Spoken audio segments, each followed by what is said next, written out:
اعوذ باللہ من الشیطان الرجیم بسم اللہ الرحمن الرحیم۔ اس حدیث میں انسانوں کی بھلائی اور بربادی کی طرف اشارہ ہے۔ ابو موسیٰ اشعری رضی اللہ تعالیٰ عنہ بیان فرماتے ہیں کہ نبی کریم صلی اللہ علیہ وسلم نے فرمایا، میری اور جس دعوت کے ساتھ مجھے اللہ تعالیٰ نے بھیجا ہے اس کی مثال ایک ایسے شخص جیسی ہے جو کسی قوم کے پاس آئے اور کہے، اے قوم، میں نے ایک لشکر اپنی آنکھوں سے دیکھا ہے اور میں ننگ دھڑنگ تم کو ڈرانے والا ہوں، پس بچاؤ کی صورت کرو۔ تو اس قوم کے ایک گروہ نے بات مان لی اور رات کے شروع ہی میں نکل بھاگے اور حفاظت کی جگہ چلے گئے، اس لیے نجات پا گئے، لیکن ان کی دوسری جماعت نے جھٹلایا اور اپنی جگہ ہی پر موجود رہے۔ پھر صبح سویرے ہی دشمن کے لشکر نے انہیں آ لیا اور انہیں مارا اور ان کو برباد کر دیا۔ تو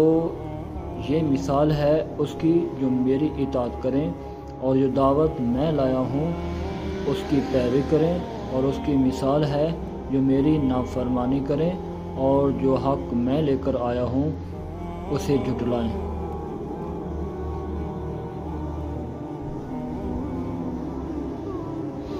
ابو ہریرہ رضی اللہ تعالیٰ عنہ سے روایت ہے، بے شک رسول اللہ صلی اللہ علیہ وسلم نے فرمایا، قسم ہے اس ذات کی جس کے ہاتھ میں میری جان ہے، تم میں سے کوئی بھی ایماندار نہ ہوگا جب تک میں اس کے والد اور اولاد سے بھی زیادہ اس کا محبوب نہ بن جاؤں۔